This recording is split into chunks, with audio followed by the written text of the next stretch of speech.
I firmly believe that every experience that you have as a person, you will grow from, and it will help you in your career in some way, because the fuller you are as a person, the more full your art is going to be, because the humanity is what you have to bring to the art to make it what it is. Hello everybody and welcome to Acting Like an Actor. I'm your host, Sophie Jordan Collins. Today we're joined by actress, writer, and producer Christine Michelle Lane. Christine can be seen on TV shows such as Hulu's Hightown and Apple TV's The Six. Christine also was a part of Theater Delta, which is an interactive theater company for social change. We talk about her experience booking a TV show while in college, ways to make money as an actor, and how to stay positive about where you're at in your career while still knowing you have a lot further to go. Please welcome to the show, Christine Michelle Lane. Are you rich? Are you famous? What have you been on? I don't really recognize you, and neither does my mom. Can you laugh? Can you cry on command? I mean, you said you were an actor, man. What's your backup plan? Is it shattered? Dude, I'm just acting like an actor. Hi, I'm thrilled to be here. So, Christine, Yeah.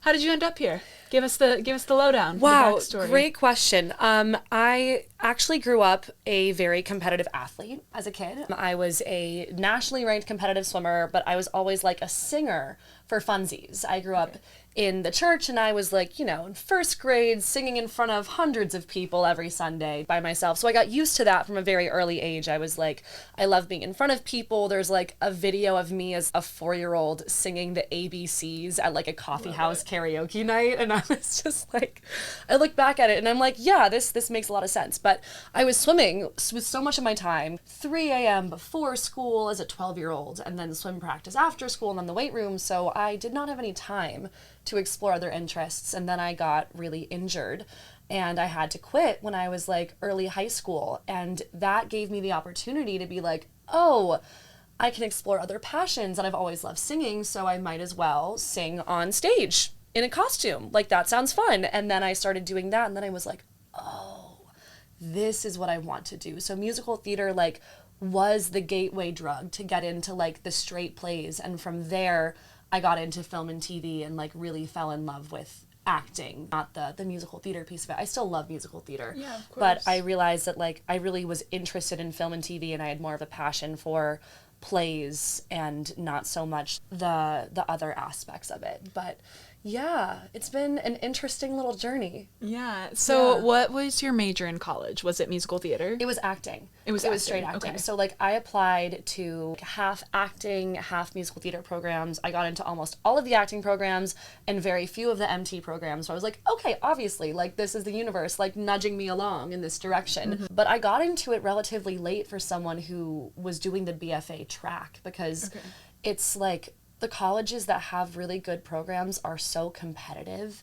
to get into. There's like a 0.002% acceptance rate for these top programs.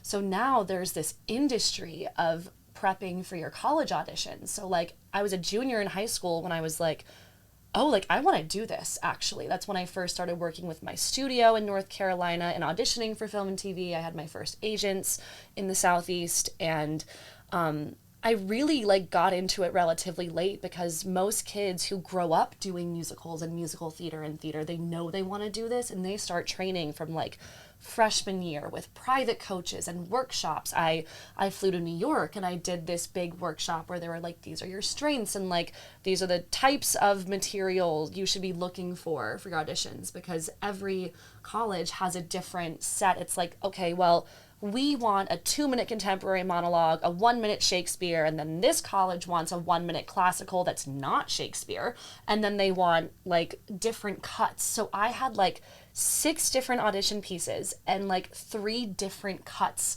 of all of them. And you apply academically to the school first in the fall, and then my senior spring was just, I was traveling to a different college every weekend with my dad, because you send in these pre-screens and then they invite you to audition in person if you get past the initial round. So I was sending these pre-screens in and then doing all of the traveling, and it was really like such a production, and I'm super thankful for my training. Like I am not a person who could have just gone from high school in North Carolina to a market like LA and like been secure in myself and like secure in my training and my abilities, I needed that time of like personal development and growth as well as professional development and growth. So for me, it was a really positive thing. And I love that I'm trained in Meisner and I have all this knowledge of the techniques and I know what works for me and what I like. And I can do Shakespeare and I can do dialects. And that's something that I really appreciate. But it's not the be all end all. It's not like a necessity. It's really based on where you are at personally and professionally at that time. So it's a mixed bag of whether it's right for you, but I really do love that I have that, the BFA. Yeah. No, I think that's so good. So I know that you feel college gave you a good basis in terms of the craft of acting. Absolutely. Do you think that university prepared you for the business side of things when it comes to acting? Overall, no. I do think that my program had more of a focus on that. We had a class called Senior Seminar that we took both semesters of senior year where it was all about like, okay, do a project. You're going to interview 3 people that live in the market that you want to move in, and you're going to ask them about their budget, and you're going to put together a fake budget based on the jobs that these people have as survival jobs. Like, we had to do all of that kind of stuff. We learned about taxes and tax write-offs, and I think they did a better job of preparing us, but it wasn't comprehensive. But like most programs don't do it at all, so I was thankful to at least have like a little bit of preparation, but yeah, it was mixed. Okay, so we know that you were in theater school. Now, Christine actually has kind of a unique story because most of the time when you're in like theater school or acting college, you don't work or you're not allowed to audition or they're just strict about it or people just don't because they want to focus on school, which is understandable. But Christine actually booked a show while she was still in college, and I'm going to let her tell that story. Yeah, when I started training with my acting studio in North Carolina as a high schooler, I signed with an agency and they were very developmental, and I just like had film and TV auditions, and I was like, this is so cool that I'm getting to learn like about this other side of the industry, because my program didn't focus as much on film and TV. I got a degree in theater. There was a film and TV elective, but it was like Word document scenes that the teacher wrote. It was not at all like what the industry is actually like or preparing you for that. Mm-hmm. So I was learning all of that on my own, which I was really excited about. And I remember I got this audition for this show and they had cast someone, but she had to drop out for some reason. So it was a super quick turnaround, and it was over the summer. But they never like prohibited me from auditioning for film and TV. I just think there weren't that many people who were doing that. Mm-hmm. And like, I never like asked. It was like, I was just something that I did. And I was like, if they get mad at me, I'll ask for forgiveness and not permission. You know, I live by that. I think it's so important to like do the thing and then be like, oh, sorry. But like, you have to take chances and advocate for yourself. Yeah. So I got this role. It was originally just supposed to be a co-star, and it was an incredible experience. Like, the role was insane. I was a loser who got recruited by terrorists, and like I was in cahoots with this terrorist organization. Had an amazing time on set. And there was like a complicated piece of the scene where I was on a Zoom call with another character. So for my coverage, we did it, but then they had me, like, I had to mouth along with the Zoom recording of me from earlier when they were doing his coverage, and they were like, this is really tricky and weird, like, we don't expect you to be able to like remember like the cadence of how you said it. And I was like, no, I think I got it. And I did it, and everyone was like really impressed, and I was just glad to be doing a good job. I was so scared. I was like learning everything on set for the first time, like hands on. I had no idea about any of this. And then they actually wrote me in to the season finale of the show. And that was amazing because it was like, oh, I did a good job. And Walton Goggins is in the series. He's like the lead. They spend the entire show rescuing him from wherever he was kidnapped to. And him and I were the only ones who got the real copies of the script for that episode. Wow. Everyone else in the cast had a dummy script. So like they did not know that it ended the way that it did, which was he gets rescued, all is well, he's at the pier in the last like 10 minutes, and I walk up and I shoot him, and then I get in the car and pick up a burner phone, and I'm like, who's next? And then it ends, and it's like the logo for the series, and that was the season finale.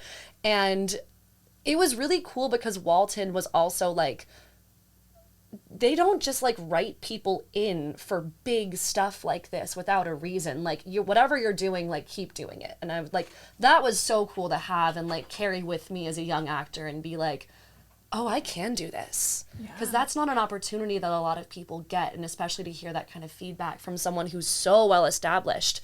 But the Twitter hate was probably the best thing that ever came out of it. Like, everyone was so invested and then up in arms. Like, I got so many crazy tweets being like, this little, can I curse on this podcast? They're like, this Marissa from Oregon. And I was like, yeah, Marissa from Oregon. Because I was like, they're getting so up in arms about it, but it's that meant that I did a good job also. And that you. like, right, they were like, I knew she was gonna be trouble, you know, like all of these things. And my friends like threw me a party. We were like, we read all the tweets and we were like cheering after all of them. It was such a stroke of luck and spontaneity, like everything in this industry is. Like, the girl who they had cast had a commitment, and so they had to find a replacement really quick, and that ended up being me. And then I ended up doing something that they were so happy with that they were like, yeah, let's bring her back, put her back in here. And because it ended in such a very specific, dramatic way, I was like, I'm the cliffhanger. Like, they're gonna have to bring me back for season 2. And I get a call that summer from the producer. He's like, hey, Christine, it's David. And I'm like, I know who you are, David. And he was like, listen, we love you. Season 1 it's always gonna be yours. We are moving to Canada for season 2, and we cannot cast you as a local hire. And I was like, I'll move. I'll drop out of school. Like, I will do whatever. Because I was like about to be a senior in college, being like, I'm gonna have like an actual career before I even leave. I was so excited. And then they were like, we just can't like make this work with the new location and everything. Like, sorry, like it has nothing to do with you.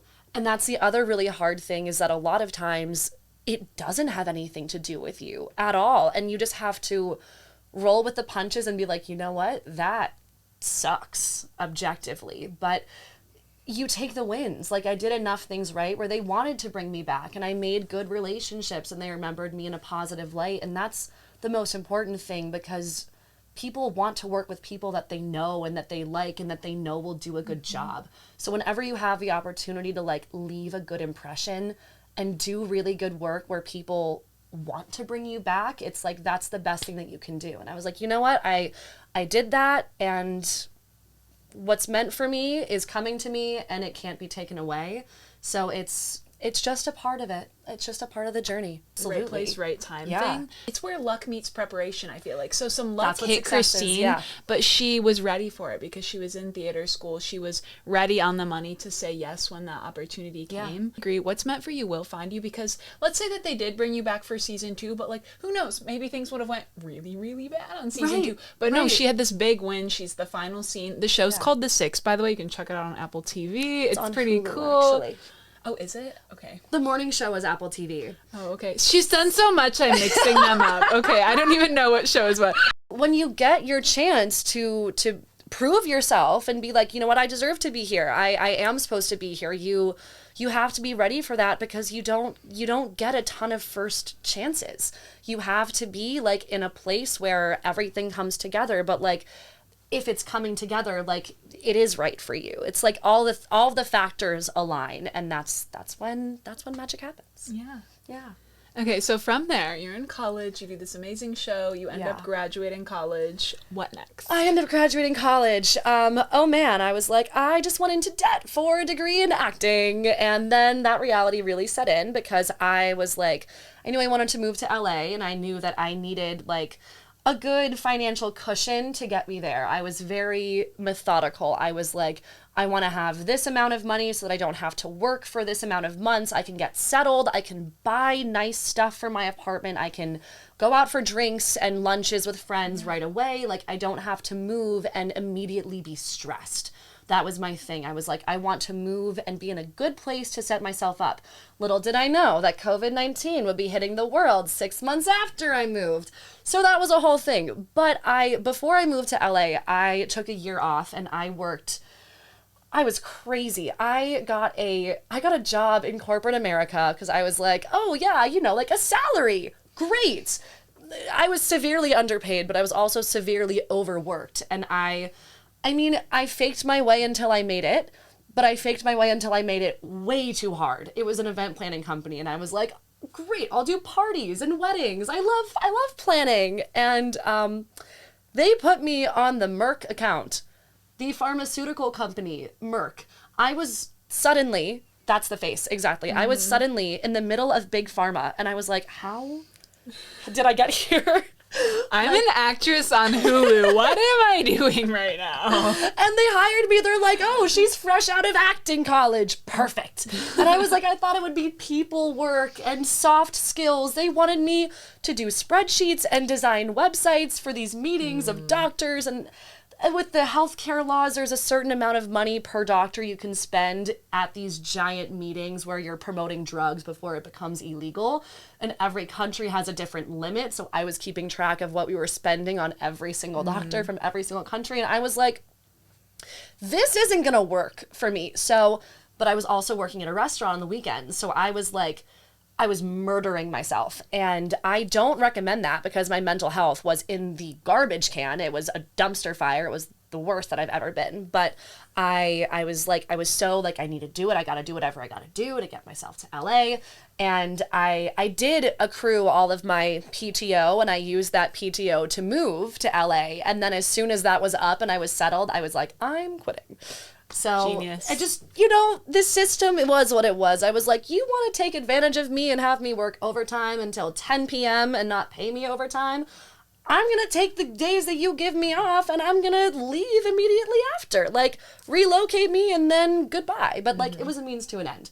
And now I have that random little piece of life experience to reference and be like, I can hold my own in these very professional environments where there's lots of verbose, difficult language being thrown around. I can hold myself as a professional in that environment where like that's prepared me for auditions for procedurals and medical dramas and stuff like that. Like I firmly believe that every experience that you have as a person, you will grow from, and it will help you in your career in some way, because the fuller you are as a person, the more full your art is going to be, because the humanity is what you have to bring to the art to make it what it is. And every time you can have a different slice of the human experience and like absorb that into yourself, it just makes for more well-rounded artists. Yeah. Sometimes people can be like, especially if they come to acting later in life, like, oh my God, I wasted all of these years in corporate America. I didn't go to college for the right thing. Oh my God, I spent my early 20s partying and doing all this stuff. And it's like, you're right, all of that shapes you as a human being, which that's what we are as actors. We're human beings, and you bring a part of yourself to your craft, and life experience truly is the best acting coach. That's so beautiful the way she worded that. I'm taking that as a little soundbite. We're for sure, I'm going to be using that one to promote this. Hell yeah. No, I love that. That was beautiful. You just moved to LA. Then what? Okay, so I just moved to LA. I moved with a boyfriend at the time who I knew it was not going to work out with, but I was like, half off of rent, half off of furniture, let's try it out, let's see what's going on. He was a model, and I was like, it's a mindset thing, right? Because I was so ready. I know that this is a marathon, it's not a sprint. I'm like, I'm not gonna throw a fit and give up if I don't like make it in a year, because that's a ridiculous expectation to have. And my boyfriend at the time he was a model. He was like, oh, maybe I'll get into acting. And I was like, you can't just like, you have to commit to an extent to do it. It takes like 10 years to become mediocre at this thing. And I was with someone who was like just so obtuse about it. It's like he was a koi fish in a puddle in North Carolina, and now it's like you're Nemo in the ocean. Like, you are we have to find you. You're lost. Like, there is too much happening out here, and you don't have the right mindset for it. You have to be mentally really, really tough to do what we do, and he did not. So did that. I started getting a job at a restaurant. I was a bartender. I went to like a little bartending like course class whatever in North Carolina. So like I learned how to be a really good bartender, and I was like, this is going to be a great like parallel thing to do, because the hours aren't going to mess up. Like, that's like, I can still do my auditions, but I can have friends from the restaurant that I work at. So I was at Pink Taco on Sunset for a while, and then I just kept kind of falling into these very niche, silly little jobs. And I just continued building momentum from that. And like the more that your network of friends and people expands, the more little weird opportunities you'll piece together. It's like a weird quilt of freelance silliness that you just have to find. But I got out of like actually working at a restaurant because I didn't like being tied down to the schedule and having to find like covers, and it was less ideal for scheduling that I wanted to. But the freelance patchwork stuff is where I live now, and that's been really fun. So with my swimming, I taught swim lessons growing up with my swim team when I was still doing that competitively. So I got with a company in LA where I teach swim lessons just like based on availability. And I also lifeguard because that was one of my jobs in high school as well. So like, but it's LA, right? So I lifeguard not at a pool, but I work with a company that goes to all of these private events, like celebrity birthday parties, where the people, like, they don't want to watch their kids. They want to get drunk and have a good time. So they hire us to watch their kids. And it's like, I've met some incredible people in the industry because I have gone to their house and sat at their pool and made sure their kids didn't drown. But again, it's like, it's just based on availability. It's like, hey, can you work this day? Yes or no? And then you're like, yes or no. Yeah, I still bartend, but I bartend more so for events and stuff. Sophie and I work with the same company. That's like, they hire actors and models to work all these kinds of Hollywood screenings, premieres, whatever. But like, we bartend, we do serving, we do like atmosphere modeling, promotional modeling, brand ambassador work. I do some hand modeling.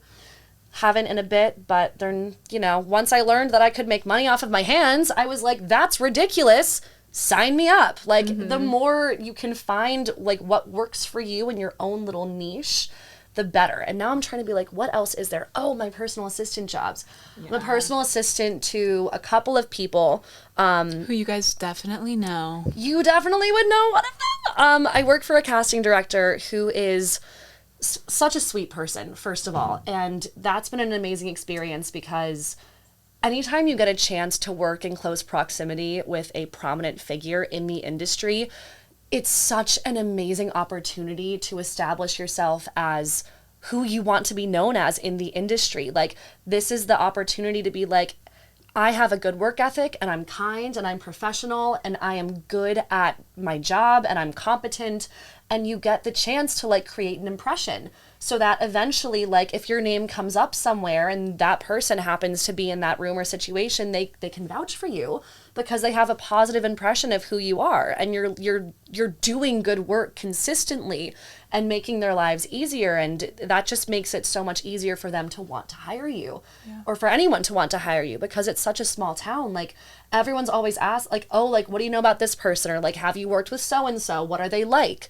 on set? Because ultimately, like, the casting directors are like, we're going to put you on set with this director, these A-list stars for X amount of time.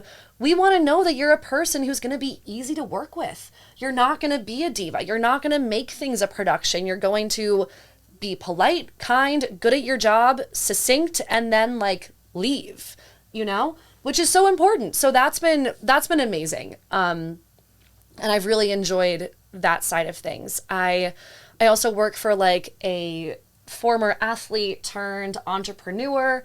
And none of this is like scheduled out. It really is like, hey, these are the projects that I need done this week. When do you have time? Or like, can you handle this? Or like, if not, we'll talk about it next week. It's all very just whatever your availability is, which is truly the ideal situation.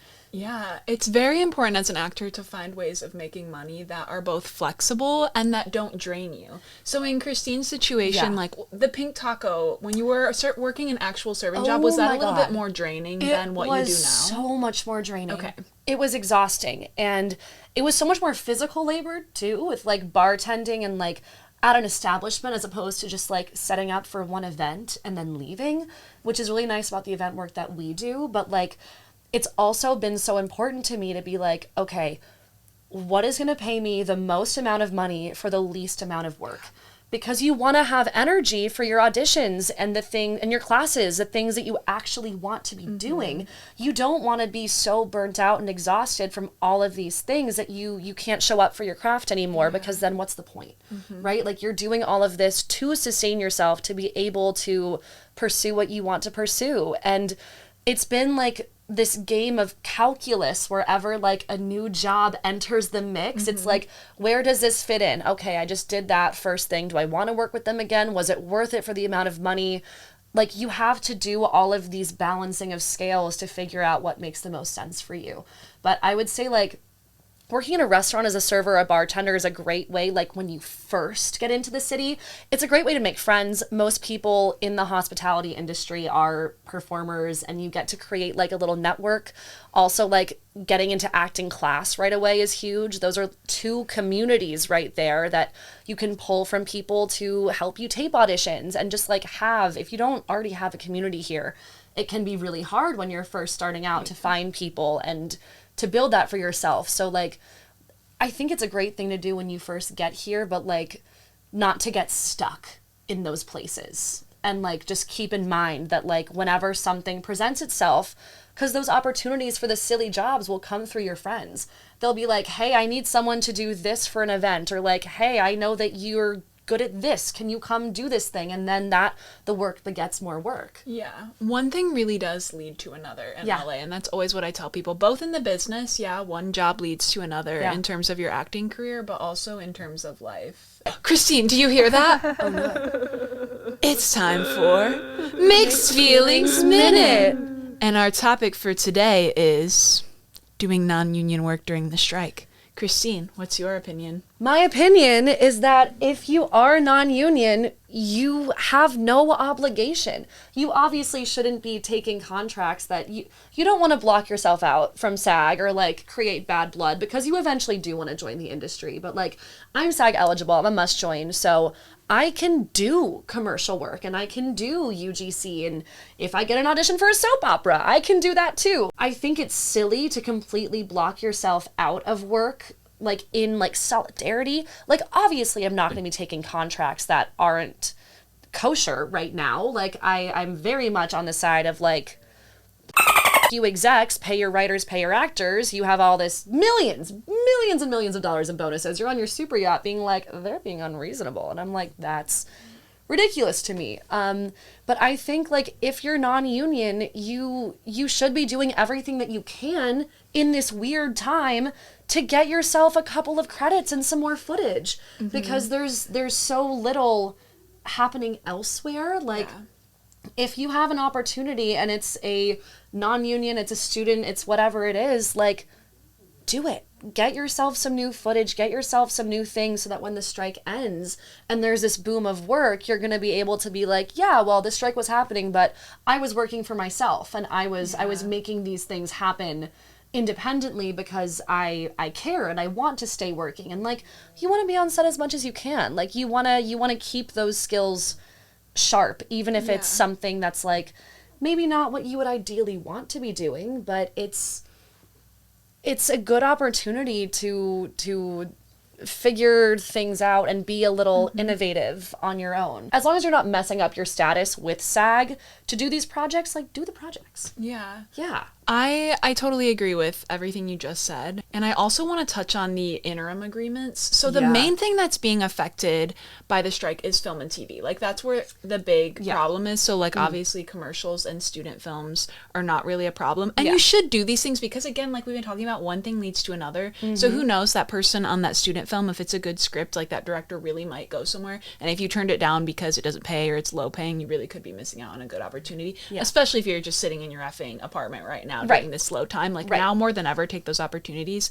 And second, in terms of the interim agreements, a lot of projects are getting those. I'm seeing a lot of feature films get those interim agreements, and those are so good to be. It's actually very good to be working during the strike, especially on projects with the interim agreements, because if you look back, Audrey Helps Actors, I'm going to plug her podcast, I'll link it below. She described this so well.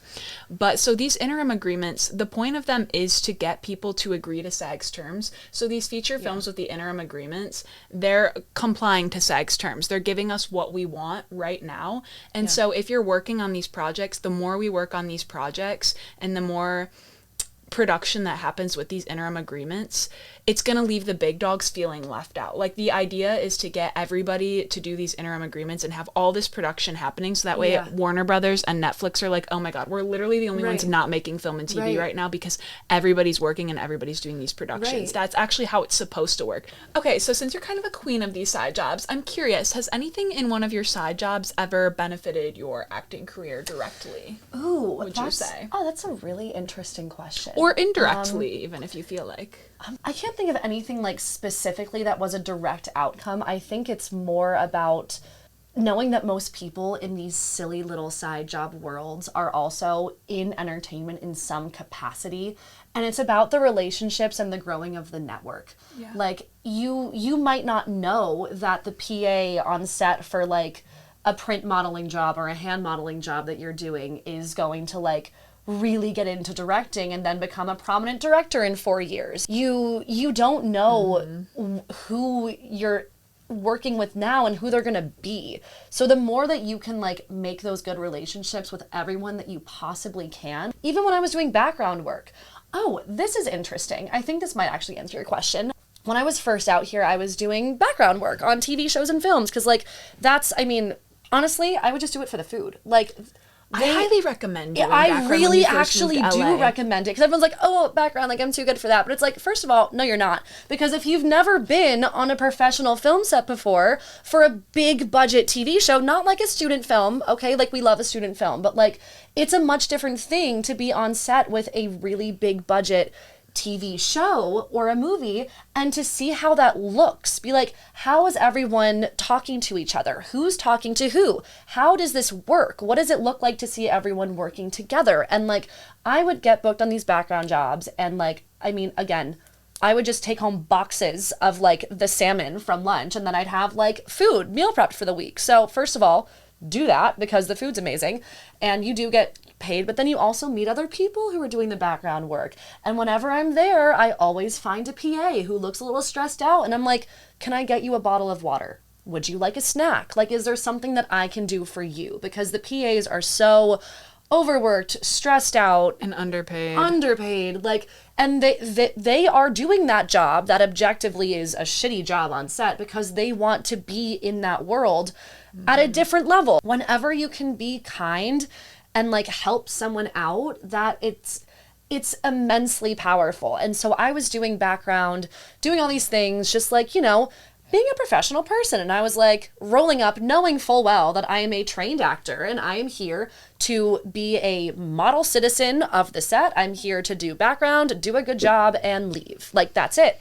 And it was for the morning show. And then after a couple of episodes that we had done where like I was like just a couple of days in a row, they called me a few months later and they were like, we would love to have you for this featured role. Like, you don't have lines, but the character's mentioned in the script. You'll get screen time. Like, the scene is with Steve Carell. And I was like, absolutely. And like, that happened because I was willing to put myself in the space and be around the energy of that. And I was just happy to be there as a background actor. I was like, wow, like this is like, what a learning opportunity. Like, this is really cool to see how all of this is coming together. And I was just like professional and kind. And then they were like, we would love to have you do this thing. So now I have like footage of me. Like, I was in rehearsal with Steve Carell. He like said my name and I was like, oh my God.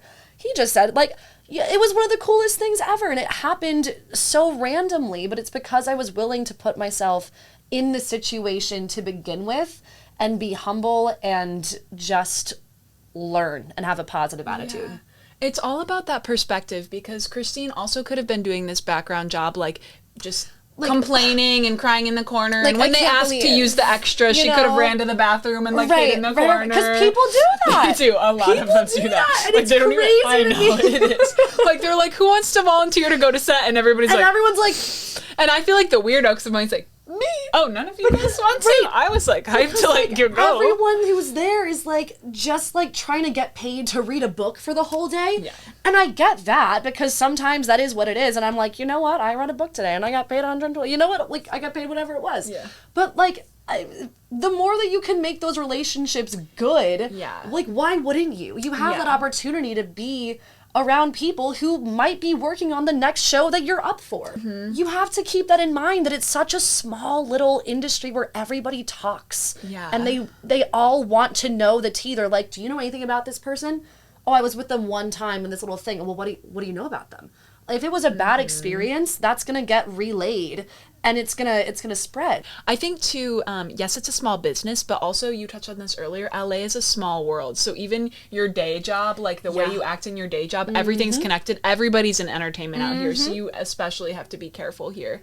I also wanted to touch on too, I think a big testament as to why Christine's able to make it as a freelancer and why she's had success in her career really is that perspective thing. Because I think if you were to be doing all these side jobs, again, acting like you hate your life, like, oh my God, I just want to be an A-list actor, like not going above and beyond and treating all of those things with a positive attitude, then that opportunity wouldn't lead to more opportunities. So it really is that perspective that you're talking about. I think that has been a testament to why you're able to do what you're able to do, because I don't think everybody would be able to do that. I don't think so either, but it's, I mean, like my ex that we were talking about earlier, the one who I moved to LA with, it was like, as soon as he realized that like this was going to take like not only so much work, but like so much tenacity and like the ability to look at something and be like, you know what, like this is going to hurt a lot and it's going to be really, really hard. You have to know that there's a reason why you're doing it and that you're supposed to be here. Like the advice that I always heard in school was like, if there is anything else that you can see yourself being happy doing, do that.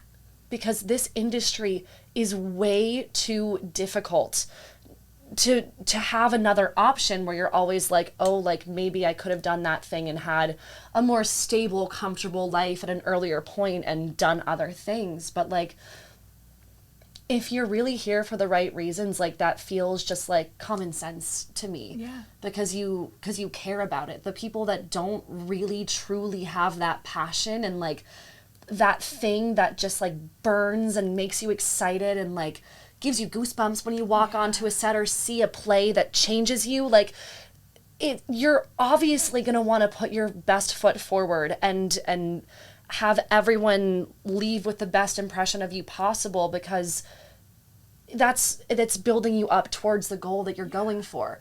And if you're just a person who's like, oh, well, you know what? I have this amount of followers and like I should be treated better. And like, I can't believe that I'm having to audition for this. Like I should be an offer, you know, like that's insane. If you're yelling at a PA, that's insane. And you're not going to work again. And you also really don't understand what this industry is about. It's an intuitive thing. Yeah. You've really fallen in love with the journey, because you're right. It is a marathon and it's not a sprint, and you have to learn to love the day jobs and to love the random gigs we do and to love the classes and to love the weird little projects you do with your friends and just to love the everyday, because one thing does lead to another.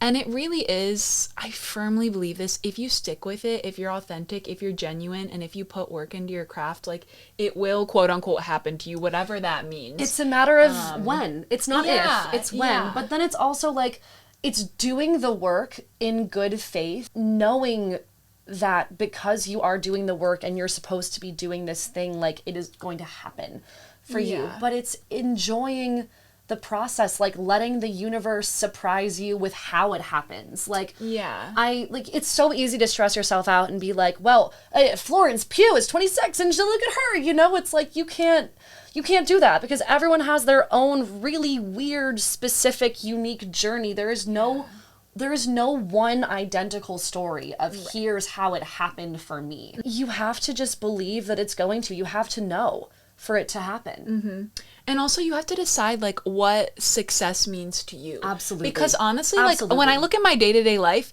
in a way, I am successful, because I've always said I wanted to just be a working actor and do cool projects that fulfill my soul. and I do that now. Yeah. And it's the same thing for you. You Yeah. are a working actor. You've Yeah. done these TV shows, and we have a great network. And so it's like finding joy in that. Like, yes, we're successful now, but we still have, so much passion and desire to go. And like, there is so much to go. On those days where like, you're like, man, well, like, you're down on yourself. Like, I think about if 10-year-old me could see me now and like be sitting in the room, like, she would be in awe of what I've like been able to accomplish. Like, and that's what keeps me going too, is like, it's so easy to discount yourself and be like, well, like, it really doesn't matter, or like, it's really not that significant. But like, if you think about it in terms of like, if high school Christine could see me and like what my life looks like and what I'm able to do with my life, like, that's what it is. Yeah, God, girl. Yeah, you've got multiple shows under your belt. You've worked on yourself as a human. But it's also easy to be like, well, you know what? I haven't booked anything in a long time. Like, my last show, like, I filmed during COVID, during the lockdown, because it was in North Carolina. It was a right-to-work state. But it's easy to be like, oh no, because I haven't booked in a while. I have nothing recent. And there are people that are like, well, I would kill to have a recurring credit and any bookings and any TV shows, you know? It's like, it's that perspective, because everyone has this little, like, you know, the imposter syndrome of like, oh no, like, maybe I'm not as good as everyone thinks I am. Or like I said, I somehow just like don't belong here, but here I am, but I'm not good enough. And you have to like really reel that in and be like, would you be saying this to anyone of your close friends who is like in the same area that you are? Because like we're so mean to ourselves. But it's like, you would never say that to someone that you care about. And it's been for me like working on my self-talk and treating myself as someone who I care about, and not just like the person that I exist with and am, but like actively like being nice to myself is important too, especially in LA. Yeah. Especially in LA. Yeah. Yeah. And there's so many voices here too. Oh, I know. That leads me into my next thing is what are some things you do to take care of yourself, Christine? Or how do you stay sane in this crazy business? How do I stay sane? My friends are so important to me. Like, it's I understand that it's really hard, and I was super lucky because like a lot of my close friends from college were already out here when I moved. So I immediately had a community where I was able to like jump out from there and like make friends in adjacent groups, and like that was very easy. But like having friends who believe in you, support you, and love you is so important, to be that voice of reason when you can't be that for yourself. Having interests and hobbies that have nothing to do with acting, and like feeding that inner child. Like I grew up playing softball, as I had to quit because of swimming and my injuries, but I loved softball as a kid. And this girl in my acting class was just like, oh, I joined the WGA Strike Softball League. It's a bunch of actors and writers playing softball. And I was like, can I play softball? Like, I love softball. And so now I'm on a softball team with actors and writers. And it's like, I'm networking, I'm making friends with these people in the industry that I never would have met otherwise. I have a little sports hobby for like the first time ever since I was a little kid. And it's like, that's so enlivening too, to be like, oh, I'm gonna go play a game of softball now. You know, like, find the things that like you wanted to do or like you did as a kid, and like ways to like reinvigorate that. Yeah, no, that's like, so good. It's so nice to have. And like other artistic journeys that are just like fun and hobbies. I love to read. I write poetry, which I'm working on making like more of a actual thing, but that's another journey. Smoking some things and painting, like just getting my craft box out and being like, I'm gonna like sit on my balcony and like, I don't care what it looks like. Finding ways to like enjoy art and not making it about monetization is really, really important. As actors, we got into this because we did this and we fell in love with it because we had fun. And now that it's like our livelihoods are tied to this thing, it inherently makes it so much more pressure and higher stakes that it's like you can sometimes lose the initial thing of like, why did I do this to begin with? So like keeping that joy is so important, and like finding that artistic connection in other ways that are truly just for your own fulfillment and happiness and not for like a result of being great. You know, it's like I can be a painter loosely just because I enjoy painting. I don't have to open a gallery. I don't have to like really go the distance. I can just enjoy the simple fact of painting. And that's been, I think, like what's been keeping me sane. Yeah, no, I love that. It makes me think of what you're saying when the pressure of acting kind of makes us lose love for it. It's like when you get an audition and sometimes you're really busy and we're like, ugh, oh my God, I have this audition. Right. And it's like, girl, that audition is like, but it's like, this is what you're doing. You get to have the audition. Yes, change you know, that, it's that like focus. You do have to like change your whole day around sometimes. And you're like, I was supposed to work this event and maybe I have to call off and maybe I have to kill off one of my imaginary grandparents. Whenever you start a new job, you have 4 sets. No, not 4 sets. You have 2 sets. Maybe you have 4 sets. I don't know. You can create whatever family dynamic you want. But I always have 2 sets of very alive grandparents, and they're all healthy, except one of them is starting to get sick. You know, like Fair enough, girl. Jenna Fisher talks about this a lot in her book, The Actor's Life, which is one of the most amazing books I've ever read. Link it below. Yeah. Have you read it? Yeah. Yeah. It's like, that was maybe one of the best things that could have prepared me for life in LA, going from like a BFA environment to the real world. But she talks about that too. It's like, you can just lie sometimes. Like, you don't have to be malicious about it. Like, don't be evil, but like, the jobs don't need to know. Like, if you book a shoot for a couple of days where you're supposed to be like working, it's like, you can be like, you know what? My grandma just died. Like, you can do that. There's no, the survival job. She would want me to. Yeah. She would want this. But like, the survival job is a means to an end. And you can always find another one, is the thing. Like, if they're like, oh, well, you can't take time off for your dead grandma. Also, like, that's a toxic work environment. Leave. But like, you can find another one. You're just using them as little stepping stones to help get you where you want to be. Like, you don't ever want to be in a place where like you're prioritizing working your bar or restaurant shift over preparing for an audition as much as you could, or doing the best work that you can, or like, oh, I'll cram this tape in as soon as I get back from work 30 minutes before the deadline. You don't want to be doing that. You don't ever want to be in a place where you're prioritizing the side thing that's supposed to be allowing you to do the main thing. Yeah, and that's so real too, because a lot of people do get, you can easily make 6 figures serving or bartending at a nice place in LA. Yeah. You'll be working a lot of hours, yeah, but you can do it, and people can definitely get sucked into that world of serving or bartending 5 to 6 days a week, making good money, but you don't have any time or energy for your craft. Right. Yeah. Is it even worth it? Is it even worth it? I don't think so. I don't think so. Personally. No, I don't wouldn't think be so. happy. It's not worth it. No, because it is something that happens a lot, though. I do see that with people, and it's like, they're like, well, I mean, acting's really hard, and I'm like, you know, making a lot of money, and I'll be able to like go on nice vacations now. And I'm like, you know what? If that's for you and that's your journey, then great. But like, you have to be aware of that. And if it changes, if you're like, you know what?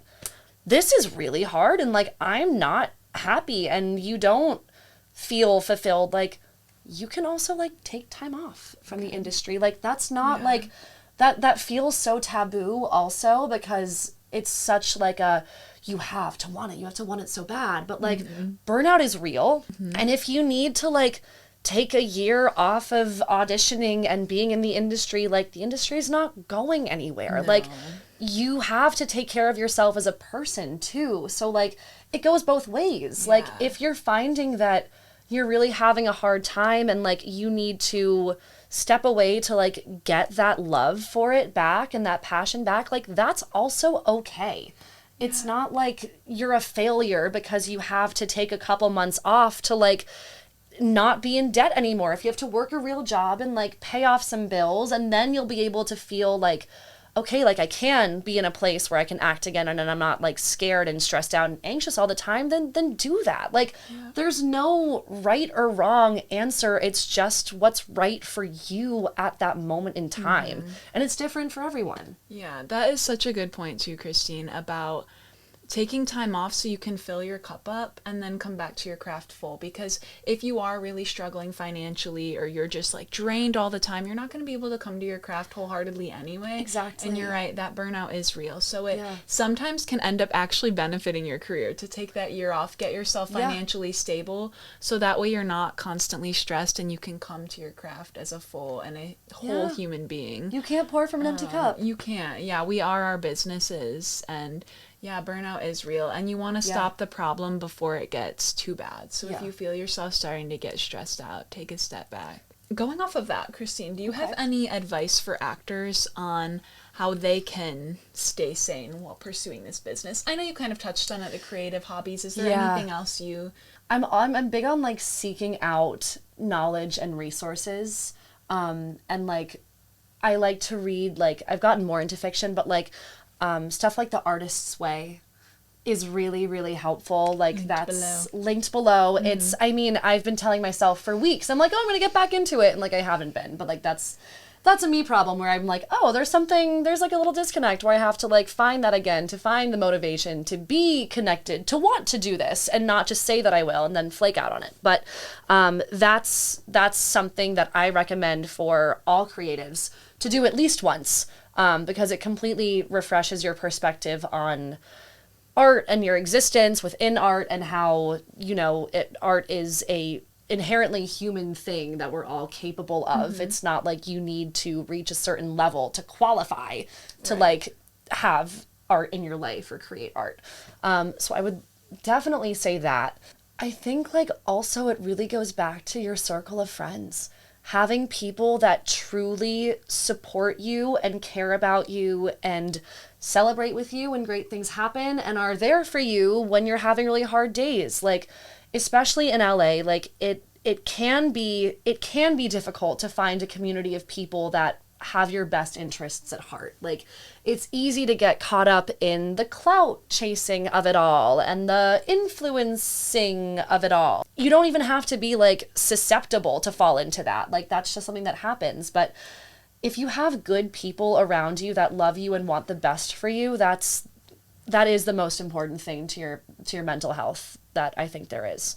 And do you have any advice on how to find those people, how to find those good relationships? I would say pursue hobbies that like where you meet the types of people that you want to be friends with. Like, I'm always complaining. I'm like, I want to date a really smart guy. Like, why can't I find a really intelligent man in this city? And my therapist is like, well, have you tried going to the library? And I was like, no, I have not. So now I'm going to take to the library because that's where I want to hang out to find someone who is interested in like intellectualism in the way that I am. Like, go to, like, if you're looking for like an artsier, like more, I don't know, woo-woo group of friends, like, go to a poetry reading. Like, put yourself in spaces where the type of person that you want to meet will be at. Yeah. I think a lot of the time people can get caught in these circles where they're like, I don't have any friends, and like, I'm like, okay, well, what are you doing to like solve the problem? Like, put yourself out there. And be the one who's willing to, like, it's a little effing awkward at first, but be the one, be the initiator, because people want to talk to you, just nobody wants to initiate. So sometimes you gotta swallow and like, you just gotta do it. I would like go to like events. Like, if you go to Eventbrite, find free events and show up to them. Like, I one time like made some friends because I went to a Juneteenth celebration solo as like a white girl, and I was just like, you know what, I'm gonna be here to like support, like, you know, be here, and then like if it's weird I'll leave. But I ended up meeting some really amazing actor friends who I'm friends with to this day. Like, talk to girls in the girls' bathroom at clubs. That is the best place. It is the closest thing to Barbie Land that we will ever have in our society. Like, I've actually met like so many women in bathrooms on nights out, and like we're friends on Instagram, we keep up with each other, and now like we're actual friends. Like, I have multiple of those. Like, you have to like be willing to put yourself in a situation to be able to find those connections, and like it can be scary, but like it's really worth it to find those kinds of people. Yeah. Growth only comes from uncomfortable situations usually. It sure does. All the good things It sure does. Okay, Christine, I have one more question for you, and then we're going to go, and we'll end with our Fast Frisky 5. My final question. great. Advice to young Christine. I think about specifically when I was in second grade, I was super young, and there was like this career day. We were supposed to like, like dress up as like whatever thing we wanted to do. And I, at that point, was like very much a singer. And I was like, oh, like I'm going to go as a singer. And like my parents, like not meaning any harm or like malintent, were just like, oh, like, no, like pick like a real one, pick like a real thing to do. And so like, I think I showed up as like a chef. Like I had like a little tray of pastries or whatever. And I think at that point I was so like, I can do anything. And then that was a moment specifically that I was like, oh, okay, focus your expectations a little bit. Like I had that moment. And if I could like go back to that room, I'd be like, no, turn around, go get a microphone and a feather boa, like walk in there. It is attainable and it's worth it. It's so scary, but you're going to be so much happier taking the scary road than you are the safe road. Okay, we're going to end out with our Fast Frisky 5. Are you ready? Let's do it. I got 5 rapid fire questions. Number 1, favorite quote. Favorite quote? Oh my God. I don't know why the only thing that's coming into my mind right now, this is so silly, is that you miss 100% of the shots that you don't take. And then the quote, no, it's like the quote from the person who actually said it, and then the quote is Michael Scott underneath because he quotes himself as saying it. And I think that's really silly, but there is something to be said in like the audacity of that. It's not actually my favorite quote, but it's the one that's in my brain right now. You may like it. And that's kind of relevant. Yeah. Because we've been talking a lot about like, taking the shot. So I love it. Yeah. Number 2, what is like a place in LA or a food spot in LA that not a lot of people know about that you love? Ooh, okay. They don't have a sit down space, but I am a breakfast burrito fiend. I have a list on my phone of like, I have an emoji ranking score. Egg Tuck. Not Egg Slut. Egg Slut's different. Egg Tuck has the most incredible breakfast burrito, and it is so slept on, but it's like, there is nothing like it. You just have to go. You have to try. Okay. Yeah. All right. Egg Tuck. Number 3, favorite line in a movie. What comes to your mind? Favorite line in a movie. Mothers stand still so their daughters can look back and see how far they've come. What's it from? Barbie. Why did I not recognize that right away? Who says that in Barbie? Is that the older woman? Yeah. Okay. I think it's Ruth who says that. But yeah, it's like, that was the line that hit me. This is like a little detour. I know this is the rapid fire section. You're good. But my mom was a really talented visual artist growing up, and she never had the opportunity to like pursue it on a college level or a professional level. She would have if she had the opportunity, but she majored in accounting because it started with an A, and it was like, that's what's going to be able to take care of the family that I'm going to have. Like, it was never a reality for her, and she has sacrificed so much to give me that life that she never got to have. Like, everything she's done is so that I can be an artist in the world professionally, and it's like, there was something about that when I saw it in theaters that just like, it spoke so much truth to the female experience, the experience of being